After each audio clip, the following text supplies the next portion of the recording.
Hey, what's going on, guys? So, today is a cold, miserable day. It is like, I think it's a high of 14 today, a low of -2. So, looking forward to that later outside. But anyway, so at Christmas time, my absolutely wonderful in-laws got me this as a present. Huge shout out, awesome people. This is a beer making kit. So, I have brewed or made my own wine. I made mead for a long time. Mead is a honey wine. It's human beings' first alcohol ever. They accidentally made it, right? We had fermented honey, and then it became a thing. People got drunk, said this is great. Let's explore this a little more. And then we have all the alcohol we have today. But yeah, I did mead successfully a bunch of times. I probably made like 15 or 20 batches of mead. I did flavored mead. I did, sweet mead, dry mead, all kinds of stuff. Awesome. So then I thought, well, I made regular mead. I'd love to make real wine, like regular wine, grape wine. And so I did. I made 2 batches of wine. I did a semi-sweet red, and I did a sweet red. I happen to prefer sweet wine. And that came out great. It was super fun. Albeit a little bit harder than mead. I also made it super boozy, because with the mead I was using champagne yeast. And even though you have wine yeast, or you can use beer yeast, things like that, the champagne yeast was much more active. It was way more like, I don't know, it was like on steroids. So it would eat all those sugars up. So the wine I made ended up being, I think, 17% ABV, and then the one batch was like 15%. So it was definitely more boozy even for wine. But I've never made beer, and I love beer. And so although like I had interest in stuff like that, I just never did it. And so now that I have one, I'm very excited to try it. So this says craft beer kit, and in the middle here, looks like they might have different ones. So this sticker is for a Hefeweizen, the German wheat beer. All right, 5.5%. So if everything turns out how it's supposed to, and I read the directions properly, and I do everything I'm supposed to, we're going to get a 5.5% Hefeweizen. So very excited about that. I know that once I ferment this, when everything's all done, well, here's the back, in case you have no idea. For beer, you have to brew everything together. Once you're done brewing, you throw it in a bottle. You let it ferment, right? That's the yeast eating the alcohol, or eating the sugars and farting alcohol. That's really what it is. And so you do that, then you throw it in bottles, and then you drink it, right? Enjoy. Seems pretty simple, but making beers, there's more steps. There's more things. Like brewing the whole thing together properly is the hardest part. And that's what separates it from my experience of making wine, different forms of wine. I looked at the instructions on here real quick, and it says they recommend getting some different bottles. Now, you could, of course, hang on a second, you could actually use, a growler or something like this when you're done, but I wanted to individually bottle it, and they suggest using the Grolsch bottles.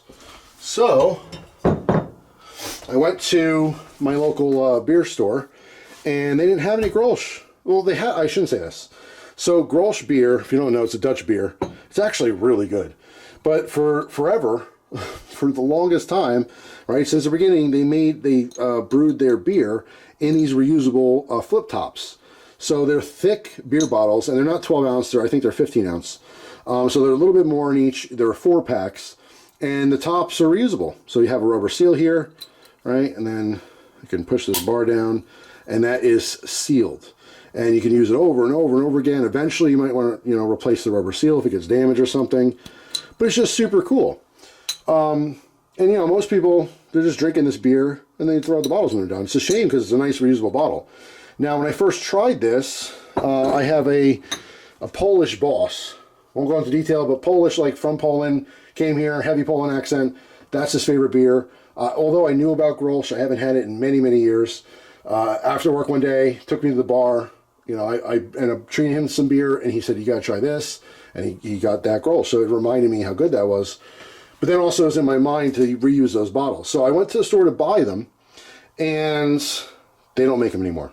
Starting 2025, they are permanently getting rid of the flip top bottle and going to regular bottles in 6-packs. Devastating news to Grolsch lovers. So I ended up scouting all around town. No one has it. I started making phone calls. I finally found a place that's like 25 minutes from me, maybe half an hour, 40 minutes, I forget. It was a drive. It was definitely a drive, but it was worth it. Super, super nice guy. I talked to a guy named Everett. I said, hey, you know, I'm calling everywhere. I'm looking for Grolsch, but I'm looking for it in their flip-top bottles. And he said, oh, man. He's like, I love that beer. He's like, we actually have it. He's like, my distributor told me they're getting rid of it. I'm like, yeah, I know all about it. We had a whole conversation. And he saved me 2 packs. He said, I'll be here till 7. I said, I will make it there. I drove all the way down. I made it there, shook his hand, said thank you. Super nice guy. Bought the 2 packs. He had a couple more that he was going to buy for himself. And that's it. That's all they're ever going to have. And then when the new shipment gets delivered, you know, it's going to be obviously the newer bottles. So I owe Everett, and I told him, I said, I want to make some beer. He's like, what do you need the bottles for? I said, I'm going to be brewing some beer. He said, awesome, bring some down when it's all done. We'll taste test. So stay tuned for that. I'm going to do just that. When this beer is all done, as long as it's not like crazy funky and like got messed up, I'm going to bring it down, and we'll see if Everett and maybe some of the guys at the shop there, the beer place, they want to try it. They give me my taste tester and tell us how it came out. So fingers crossed, we'll see if we can make that happen.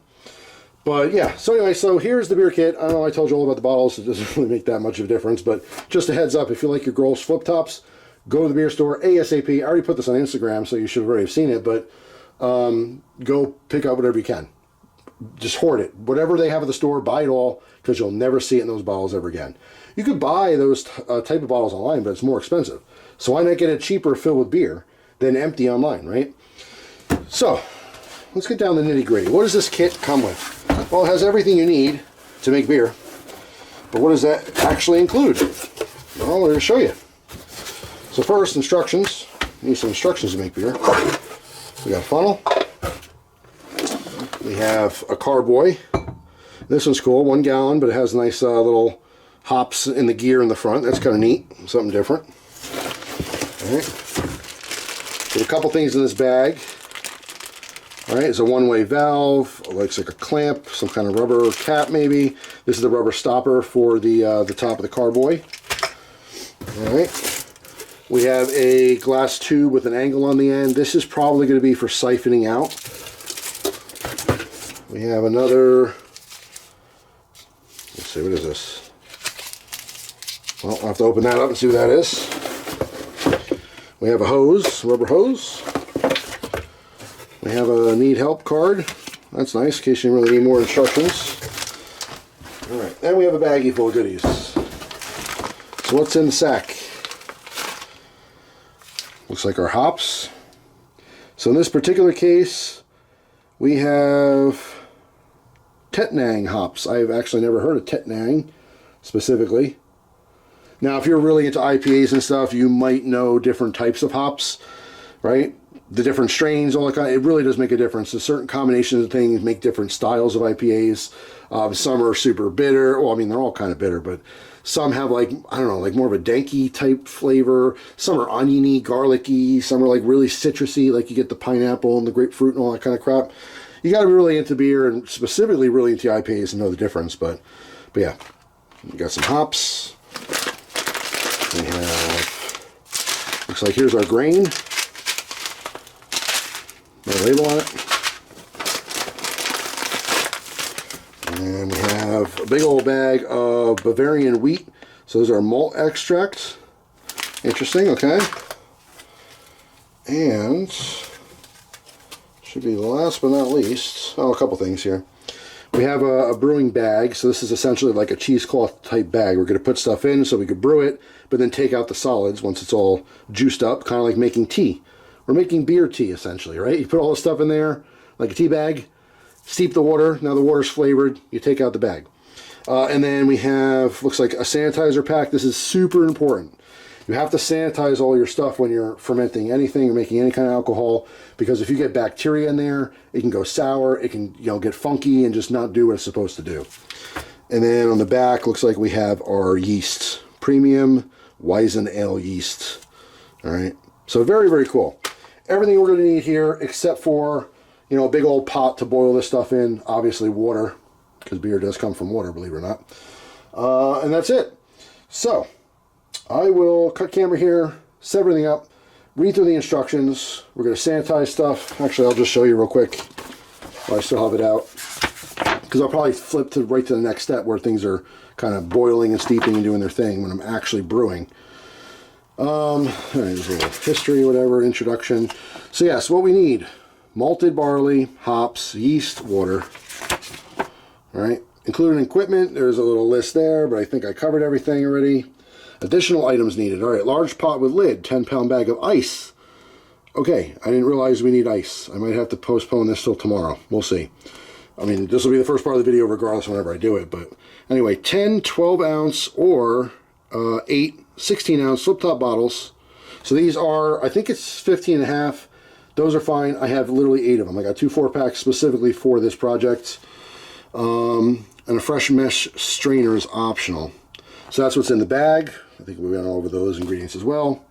So first thing is sanitation. Sanitize everything. Explains how to brew it looks like. All right, that's a lot of information. Then your bottling process. All right, and then on the end here, how to siphon it out. Because once you're done brewing and you put everything in here to ferment, again, all the yeast is going to eat up all the sugars in the liquid, and then when the yeast dies, right, farts, burps, does the whole thing, that's what literally creates the alcohol. It dies and drops to the bottom. So what you have is a sludge on the bottom of dead yeast. And so when you're done, you want to siphon off and pull all that liquid out without disturbing that, because you want it as filtered as possible, right? You don't want all the dead yeast in there. It's not doing anything except for making gross floaties. So that's what the tube and all that kind of stuff's for. So we're going to siphon it out, and then we have our beer. That's it. So stay tuned. I have to figure out the ice situation, and then we'll go ahead and get brewing. Very interested. Very excited to try it. So I'll be back.